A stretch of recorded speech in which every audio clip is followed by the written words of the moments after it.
میں یہ سمجھتا ہوں کہ اسلام کے خلاف سب سے بڑی سازش جو ہے نا یہ علماء ہے۔ سورہ الاعراف کے اندر اللہ تعالیٰ نے آیت نمبر 175 علماء کی مثال اللہ تعالیٰ نے کتے کی دی ہے قرآن حکیم کے طرح۔ پنجابی جی ایک محاورہ ہے، کتی چورانا رلی ہے، سنے ہیں نا؟ آپ ان کی پگڑیوں سے، داڑیوں سے، تسبیحوں سے، ان کی شکلوں سے دھوکہ نہ کھائیں، اسلام کے بہت بڑے دشمن ہیں یہ لوگ۔ تکفیر کی بنیاد یہ ہے کہ سب سے پہلے جی مولویوں کو اکٹھا کر کے ویٹیکن سٹی کو بنائے پاکستان کے اندر، اور اس میں ان کو قید کرتے ہیں، اس کے بغیر کوئی چارہ نہیں ہے۔ یورپ بھی جب تک یرغمال رہا نا مولویوں کے، یعنی اپنے پادریوں کے، اس نے ترقی نہیں کی ہے۔ یا دوسرا یہ ہے کہ انہیں بوئنگ 747 پہ بٹھائے اور پائلٹ کو کہ نیچے اتر جائے اور یہ یا غوث کہہ کے اپنا جہاز لینڈ کروا لیں، سمپل۔ جاہل ہے، اس کو پتہ کوئی نہیں، اس کا جناب کسی جگہ پر بس نہیں چلا تو اب اس نے علماء پر اعتراض جھاڑ دیا، ان کو اسلام کا دشمن قرار دے دیا۔ کس کی بات مانی جائے؟ سرکار فرماتے ہیں وہ انبیاء کے وارث ہیں، یہ بدبخت کہتا ہے وہ جناب اسلام کے دشمن ہیں، اب کس کی بات مانی جائے گی؟ سرکار نے نہیں فرمایا اللہ جس کے ساتھ بھلائی کا ارادہ کرتا ہے اسے دین کی سمجھ عطا کر دیتا ہے۔ یہ اللہ اس کے ساتھ بھلائی کا ارادہ ان کے ساتھ کرتا ہے کہ انہیں جس اسلام کا علم حاصل کرتے ہیں اسی کے وہ دشمن بن جاتے ہیں۔ بالکل اسے علم کا، دین کا پتہ کوئی نہیں، اور وہ چولے مارنے سے باز نہیں آتا، چول دی چول نہ ہو۔ یہ مرزا جہلمی کی بات ہے، لیکن اللہ تبارک تعالیٰ نے قرآن پاک کے اندر کن کو اسلام کا اور مسلمانوں کا دشمن قرار دیا ہے؟ سب سے پہلے اس سوال کا جواب دیتا ہوں، وہ کون سی ہستی ہیں جن کے وجود کی وجہ سے اللہ تعالیٰ نے اسلام کو سلامت رکھا ہوا ہے؟ پھر تیسری بات ہمیں یہ دیکھنا ہوگی کہ اس طرح کے جو جاہل ملا ہیں ان کے بارے میں اسلام کا یا سرکار کا کیا فرمان ہے کہ اللہ رب العزت نے دشمن جو ہے وہ اسلام کا قرار دیا، یا شیطان ہے تو یا کافر ہے۔ اب مرزا جہلمی جو علماء جو وارث ہے دین کو، انہی کے بارے میں کہتا ہے جی یہ اسلام کے دشمن ہے۔ اب علماء کے وجود کی برکت کی وجہ سے اسلام بچا ہوا ہے، اب یہ کہتا ہے جی علماء اسلام کے دشمن ہیں۔ اب دیکھیں کہ اس کے اور سرکار جان عالم کے فرمان میں کس قدر تضاد ہے۔ سرکار نے فرمایا جس نے علم دین اس لیے حاصل کیا کہ علماء پر شوخی بگاڑے، ان پر ڈھینگے مارے، فَهُوَ فِي النَّارِ، فرمایا وہ جہنمی ہے، فرمایا وہ بندہ جہنمی ہے۔ اب یہ اس کے لیے حکم ہے کیونکہ اس کا تو علم سارا دن یہ بیٹھ کے کیمروں پہ کرتا ہی ہے۔ میں حکومت وقت سے ہر بار یہ گزارش کرتا ہوں اس کو پھانسی لگائیں، اس کا فتنہ تو اسلام کے خلاف جا رہا ہے۔ دیکھیں نا، یہ اس نے اسلام کا چہرہ پیش کیا زمانے عالم کے سامنے، انبیاء کے بارے میں کیا دیا نبی شاہ کوئی نہیں۔ اب قرآن پاک کی تشبیہ اس نے یہ دے دیا، وہ کہتا ہے ایسے ہے جیسے فرینچ زبان کے اندر گالیاں۔ پھر یہ بات کرتا ہے، وہ کہتا ہے جی بابوں کا خدا اور ہے اور کتابوں کا خدا اور۔ میں نے کہا پھر اس سے یہ بغیرت سے سوال کریں، اس سے پوچھیں کہ کتاباں تیرے پیو نے لکھی نے؟ یہ کتابیں ہی بزرگوں نے لکھی ہیں، اگر تم ان کو نہیں مانتے تو تم کس اسلام کو مانتے ہو؟ حضرت ایک صاحب کہہ رہے تھے کہ علماء اسلام کے خلاف سب سے بڑی سازش ہے، کہہ رہے تھے کہ اس علماء اسلام کے سب سے بڑے دشمن ہیں، تو ایسا کہنا کیا ٹھیک ہے، یا اس کے بارے میں علماء کیا فرماتے ہیں؟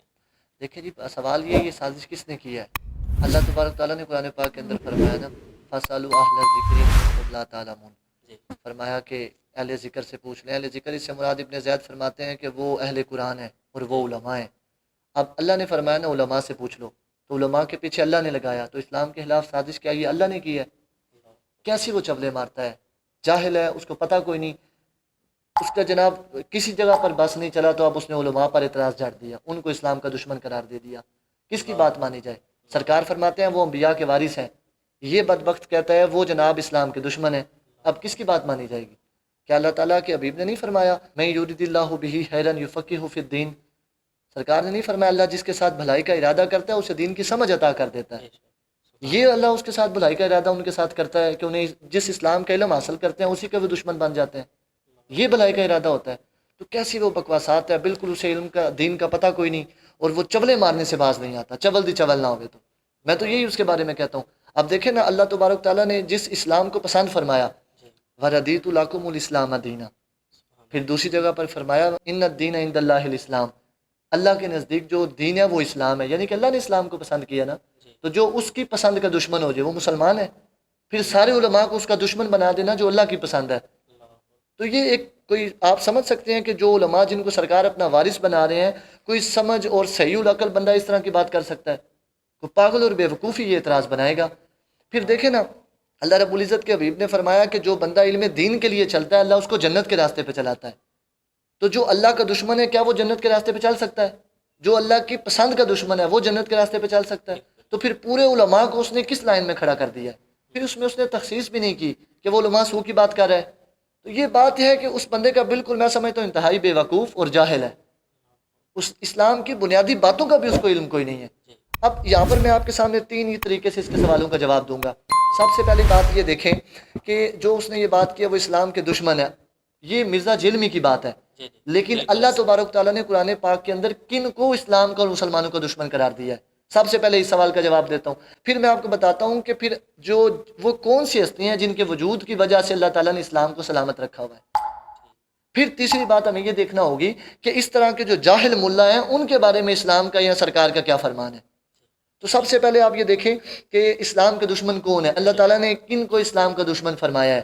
دیکھیں نا، اللہ رب العزت نے قرآن پاک کے اندر فرمایا ان الکافرین کانوا لکم عدوا مبینا.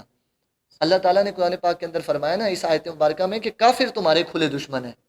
کن کے؟ مسلمانوں کے، یعنی کہ اسلام کے. اب دوسری آیت مبارکہ میں جو فرمایا یا ایھا الذین آمنوا ادخلوا فی السلم کافہ ولا تتبعوا خطوات الشیطان انہ لکم عدو مبین. فرمایا کہ شیطان تمہارا کھلا دشمن ہے. اس آیت مبارکہ میں شیطان کو مسلمانوں کا اور اسلام کا کھلا دشمن قرار دیا. تیسری جگہ پر فرمایا وَكَذَلِكَ جَعَلْنَا لِكُلِّ نَبِيٍّ عَدُوًّا. فرمایا ہر نبی کے لیے ہم نے دشمن بنایا ہے. کس کو؟ شیاطین الانس والجن.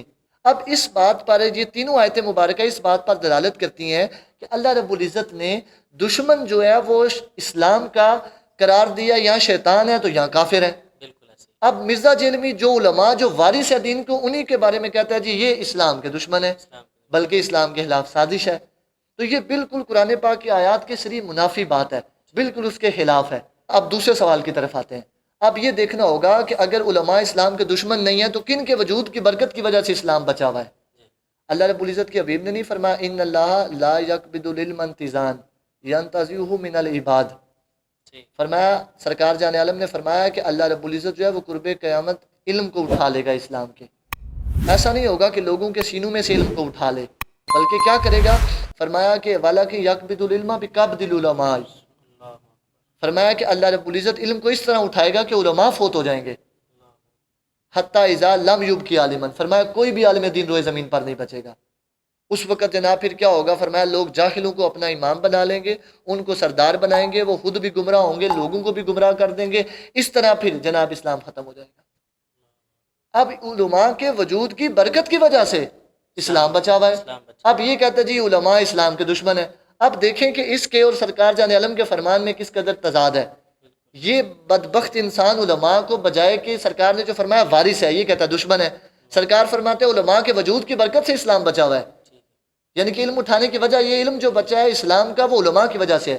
یہ کہتا ہے جی اسلام کے خلاف سازش ہے. اب اس کا کیا مقام ہے جو اس طرح کے بندے باتیں کرتا ہے، جو اس طرح کا بندہ؟ دیکھیں یہ علم دین کس لیے حاصل کرتا ہے؟ یہ علم دین اس لیے اس نے حاصل کیا ہے یہ سارے کا سارا.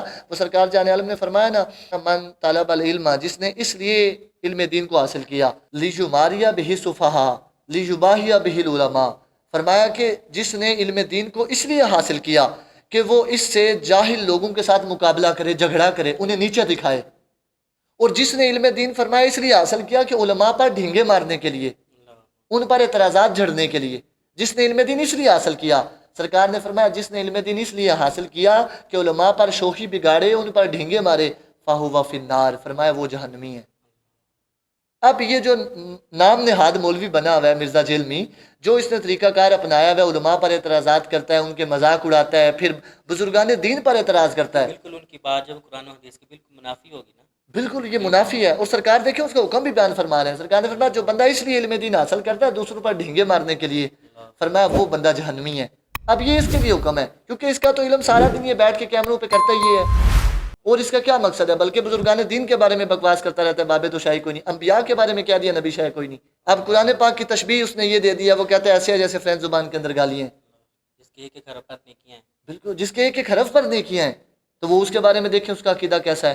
ایسا جو بندہ ہے یہ انتہائی بدبخت ہے. میں تو عوام کو یہ کہتا ہوں کہ اس کے فتنے سے بچیں. میں حکومت وقت سے ہر بار یہ گزارش کرتا ہوں اس کو پھانسی لگائیں. اس کا فتنہ تو اسلام کے خلاف جا رہا ہے. یہ اس طرح کے بندے کا جو فتنہ ہے، حضرت عمر بن الخطاب نے حضرت زیاد سے پوچھا، فرمایا حل تعریف ما یہدم الاسلام. فرمایا تم جانتے ہو اسلام کو کون سی چیز تباہ کر دیتی ہے، برباد کر دیتی ہے؟ کون سی چیز اسلام کو ڈھا دیتی ہے؟ کون سی چیز اسلام کے لیے فتنہ ہے؟ یہ پوچھا کون سی چیز ہے وہ؟ تو حضرت زیاد نے عرض کی کہ میں تو نہیں جانتا. تو حضرت عمر بن الخطاب نے فرمایا یہدمہ زلۃ العالم. فرمایا پیڑیاں مولویاں دیاں جڑیاں غلطیاں نے اسلام کو ڈھا دیتی ہیں، وہ اسلام کے خلاف سازش بنتی ہیں. جب برے مولوی جو ہیں اس طرح کی سازشیں کرتے ہیں. دیکھیں نا یہ اس نے اسلام کا چہرہ پیش کیا زمان عالم کے سامنے علماء کو برا کہتے کہ وہ کہنے لگا جی بابے تو شاہی کوئی نہیں. بزرگان دین کے بارے میں اس نے اعتراضات جھاڑ دیے اور پھر ان پر بکواس کرتا ہے, ان کا مذاق اڑاتا ہے, جو جن کی وجہ سے اب یہ دیکھیں جو اس کی بات ہے, وہ کہتا ہے نہ میں وہابی نہ میں بابی, میں ہوں مسلم علمی کتابی. تم نے کون سا علم پڑھا ہے؟ تمہیں تو قرآن پاک کی آیتیں بھی کوئی نہیں آتی. اگر تم نے قرآن پاک پڑھا ہوتا تو تم علماء کو اسلام کا دشمن قرار دیتے, اسلام کے خلاف سازش قرار دیتے. پھر یہ بات کرتا ہے, وہ کہتا ہے جی بابوں کا خدا اور ہے اور کتابوں کا خدا اور. میں نے کہا پھر اس سے یہ بغیرت سے سوال کریں, اس سے پوچھیں کہ کتاباں تیرے پیو نے لکھی ہیں؟ یہ کتابیں ہی بزرگوں نے لکھی ہیں. اگر تم ان کو نہیں مانتے تو تم کس اسلام کو مانتے ہو؟ کون سا تمہارا بابا ہے جس کو وہ تم مانتے ہو؟ تو وہ انتہائی بدبخت اور بدتمیز آدمی ہے. ایسے بندے کی تو بات بھی نہیں سننی چاہیے, بالکل بھی اس کی اجازت کوئی نہیں, اس کی گفتگو بھی نہیں سنی جا سکتی, بلکہ ناجائز ہے. اٹھو عدالت الحبیب سے جڑ جاؤ, ذکر مصطفیٰ اور محبت مصطفیٰ کو عام کرو اور زمانے پہ چھا جاؤ, کیونکہ ہم اپنا معیار زمانے سے جدا رکھتے ہیں, ہم تو محبوب بھی محبوب خدا رکھتے ہیں. اٹھو عدالت الحبیب سے جڑ جاؤ, ذکر مصطفیٰ اور محبت مصطفیٰ کو عام کرو اور زمانے پہ چھا جاؤ, کیونکہ ہم اپنا معیار زمانے سے جدا رکھتے ہیں, ہم تو محبوب بھی محبوب